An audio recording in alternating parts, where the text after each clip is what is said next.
Assalamualaikum warahmatullahi wabarakatuh. Sahabat in progress, kali ini berjumpa kembali kita dalam kesempatan yang berbahagia ini. Semoga kita masih dalam keadaan sehat walafiat. Pada kesempatan kali ini kita akan berbagi dari hasil diskusi. Artinya ada tanggapan dari beberapa diskusi yang berkaitan dengan tema organisasi pendidikan. Banyak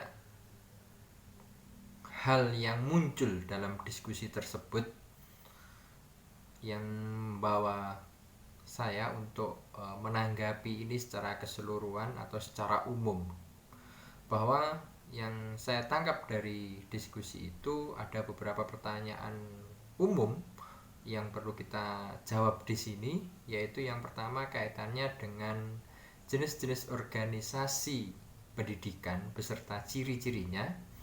Kemudian yang kedua adalah tujuan dari organisasi pendidikan, dan yang ketiga adalah kendala sekaligus juga dengan keberhasilan dari sebuah organisasi pendidikan.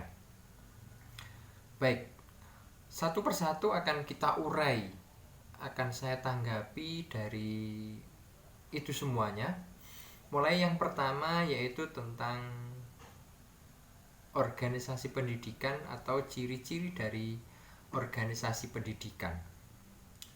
Bahwa sebuah organisasi sudah kita ketahui bersama bahwa adanya organisasi itu tentu di dalamnya ada beberapa orang, ada beberapa atau ada kumpulan orang-orang yang saling terkait, yang saling berhubungan, yang saling berkomunikasi dalam rangka untuk menggapai sesuatu yang diinginkan sesuai dengan cita-citanya.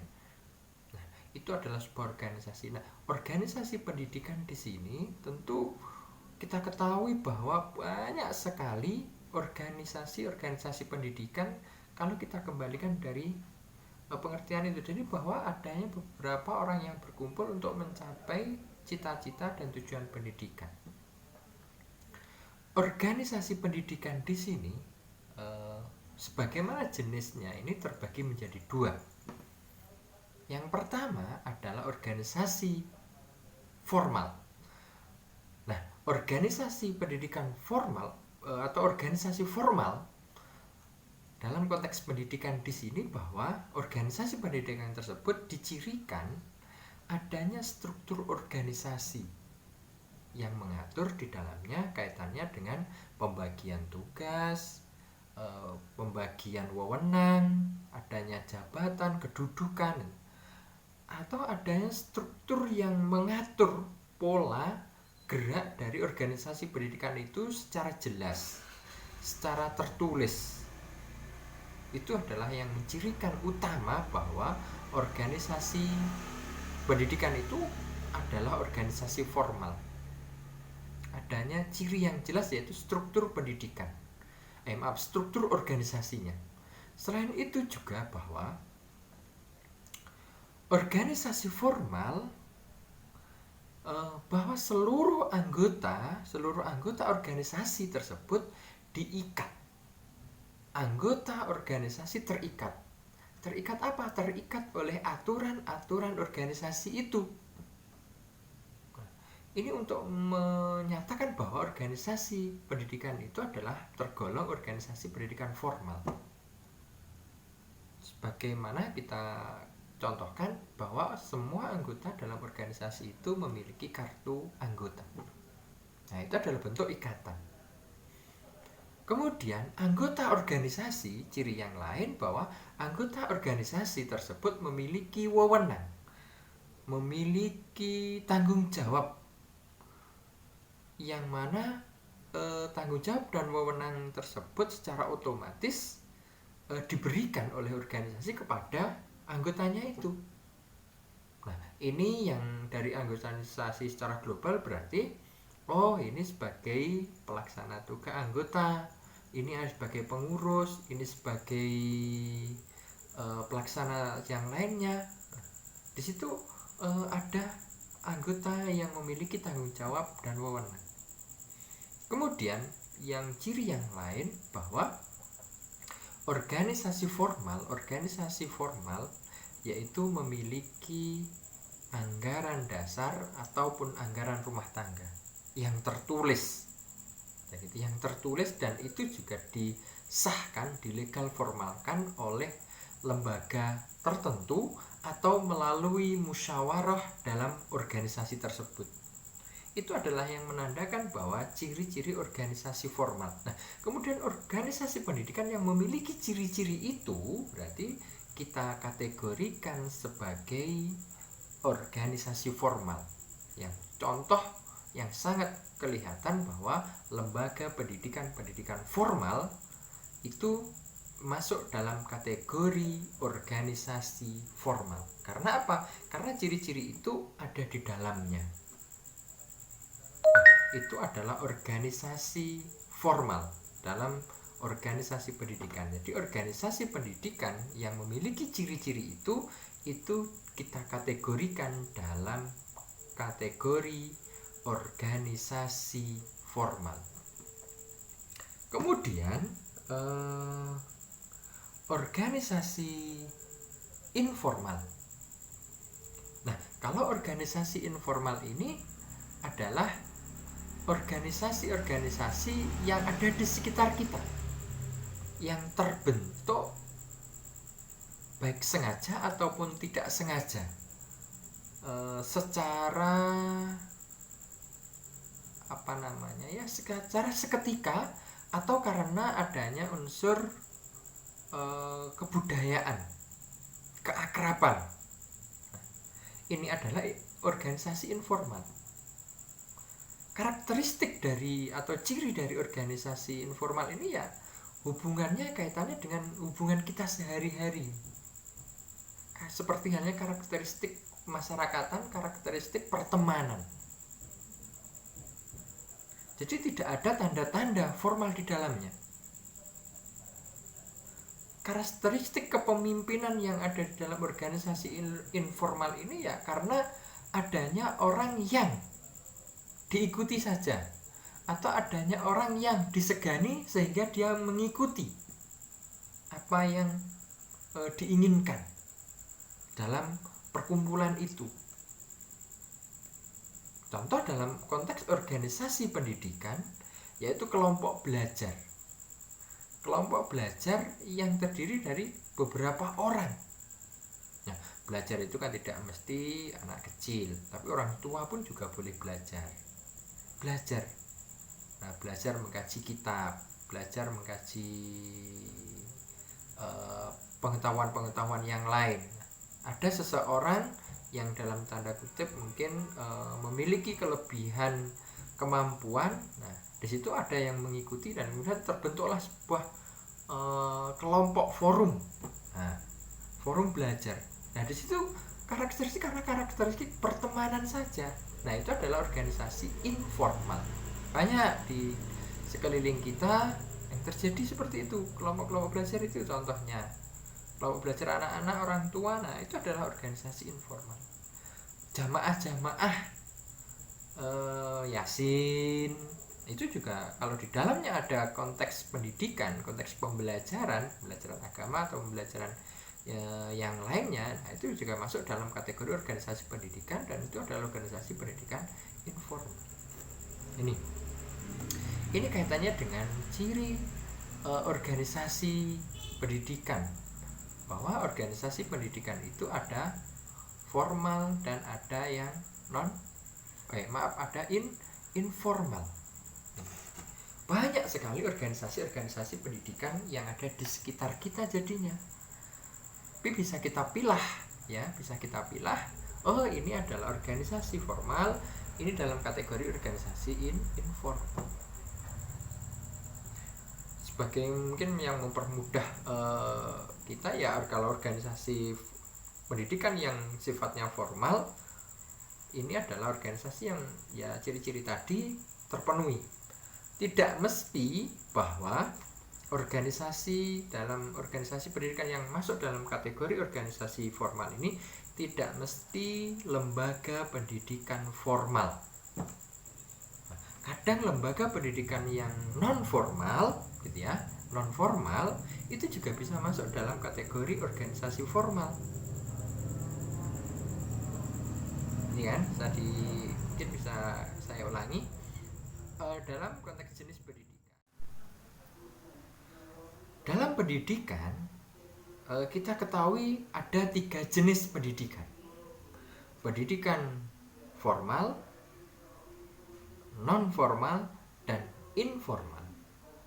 Kalau yang pendidikan formal, saya sudah bisa menjamin bahwa yang pendidikan formal ini lembaga pendidikannya jelas otomatis masuk dalam kategori organisasi formal. Tapi yang non formal, pendidikan non formal ini bisa masuk dalam organisasi formal atau bisa masuk dalam organisasi informal. Karena kita bisa melihat ciri-cirinya itu adalah jenis pendidikan. Kalau yang jenis pendidikan informal, kalau menurut saya jelas tentu itu adalah masuk dalam kategori organisasi informal. Ini untuk pemilahan jenis-jenis pendidikan tadi, kalau menurut saya seperti itu. Nah, sehingga saya ulangi bahwa di sekitar kita tentu banyak sekali lembaga atau organisasi-organisasi pendidikan. Nah, itu kaitannya dengan organisasi pendidikan, jenis dan ciri-cirinya. Kemudian sebuah organisasi pendidikan itu lahir karena ada tujuan, atau organisasi lahir pasti karena ada tujuan. Organisasi pendidikan tujuannya adalah tujuan pendidikan, untuk membangun pendidikan, untuk mengembangkan pendidikan, untuk menciptakan kecerdasan anak bangsa. Itu adalah tujuan dari pendidikan. Maka organisasi pendidikan lahir pun juga untuk menggapai itu. Inginnya sebuah organisasi pendidikan itu muncul ya tujuannya dalam rangka untuk menyelesaikan permasalahan-permasalahan pendidikan, seperti keterbatasan kemampuan, kemauan yang ada, atau keterbatasan sumber daya yang dimiliki oleh pendidikan itu. Maka organisasi pendidikan hadir. Nah, ayo kita bangun kemauan, kemampuan, sumber daya itu untuk mencapai tujuan pendidikan yang diinginkan, yang ditetapkan oleh pemerintah, yang ditetapkan oleh undang-undang.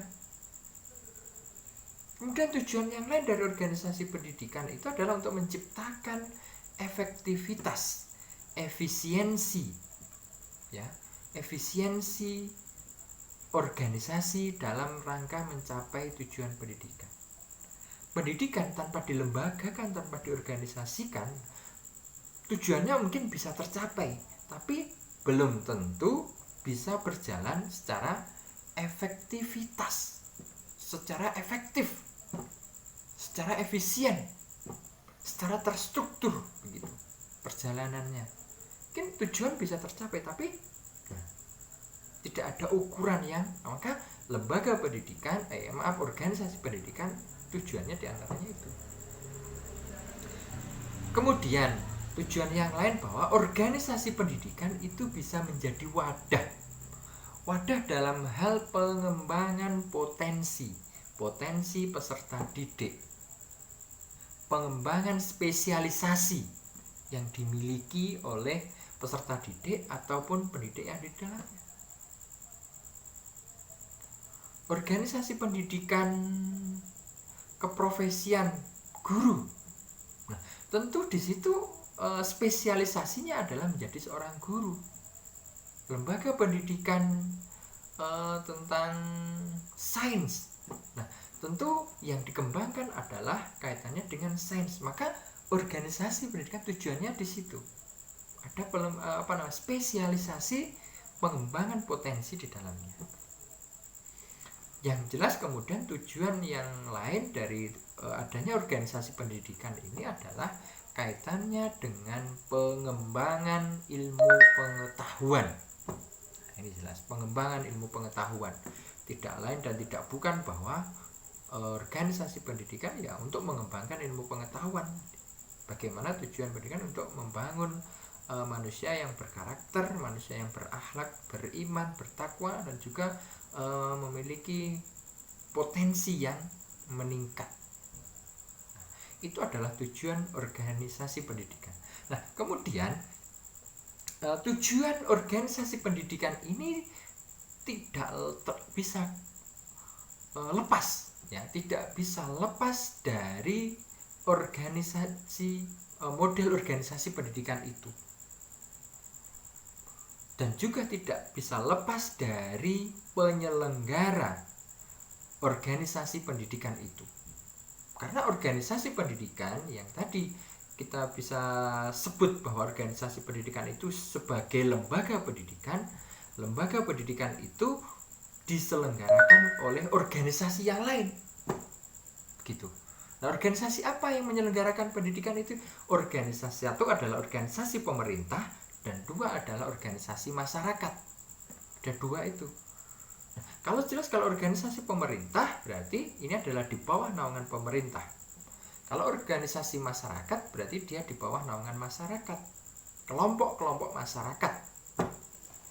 Contoh yang menyelenggarakan organisasi pendidikan, organisasi masyarakat yang menyelenggarakan organisasi pendidikan yang sangat mungkin gampang kita temui, yaitu ada NU, ada Muhammadiyah. NU dengan LP Ma'arifnya, lembaga pendidikan Ma'arifnya, Muhammadiyah dengan majelis pendidikannya. Nah, ini organisasi masyarakat yang menyelenggarakan pendidikan. Ada juga PGRI. PGRI juga menyelenggarakan pendidikan. Nah, ini adalah organisasi masyarakat yang besar yang menyelenggarakan pendidikan. Nah, maka tujuan dari organisasi tersebut juga tidak bisa lepas dari tujuan penyelenggara tersebut. Ada ciri khas corak dari lembaga-lembaga itu yang melekat pada tujuan dari organisasi pendidikan itu. Meskipun secara umum tadi kita gambarkan kaitannya dengan mengatasi keterbatasan, kaitannya dengan menciptakan efektivitas, kaitannya dengan menciptakan spesialisasi pengetahuan, potensi, kemudian pengembangan ilmu pengetahuan. Nah, di situ ciri khas dari organisasi penyelenggara ini akan masuk di dalamnya. Ya, tergantung visi dan misi dari organisasi itu apa, tentu akan mewarnai dari tujuan dari organisasi itu. Sehingga antara organisasi pendidikan satu dengan organisasi pendidikan yang lainnya pasti memiliki corak yang berbeda-beda, karena penyelenggaranya juga berbeda-beda. Kalau penyelenggaranya sama, ada kemungkinan bahwa nilai-nilai dari tujuan pendidikannya masih sama. Tapi kalau penyelenggaranya berbeda, tentu berbeda. Tetapi sebenarnya tujuan goal utamanya adalah sama, kaitannya dengan tujuan pendidikan. Nah, ini kaitannya dengan tujuan organisasi pendidikan, lahirnya organisasi pendidikan. Jelas bahwa sebuah organisasi lahir karena ada tujuan-tujuan itu. Kalau tidak ada tujuan, organisasi tidak akan muncul, tidak akan lahir. Karena meskipun ada kumpul beberapa orang, tetapi tidak punya tujuan yang jelas, ya tidak akan tercipta yang namanya sebuah proses dalam organisasi itu. Nah, kemudian menanggapi pertanyaan yang ketiga, yaitu kaitannya dengan kendala. Jelas, dalam sebuah organisasi yang di dalamnya adalah beberapa manusia, beberapa sumber daya yang berbeda-beda, tentu akan mengalami kendala-kendala dalam berproses, kendala-kendala dalam mencapai tujuan. Maka pertama adalah sosok kepemimpinan ini yang menjadi figur utama. Bagaimana untuk memimpin sebuah organisasi ini harus hadir tampil seorang pemimpin yang bisa membawa organisasi itu, bisa memfasilitasi seluruh anggotanya dan juga bisa menjadi kepercayaan figur dari organisasi.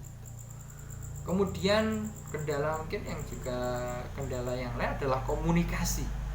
Komunikasi adalah faktor terpenting dalam sebuah organisasi, karena maju mundurnya organisasi itu terletak pada komunikasi itu, lancar dan tidaknya komunikasi itu antara pimpinan dan bawahan dan anggota terjalin komunikasi yang baik, tentu tujuan-tujuan yang ingin dicapai juga akan baik.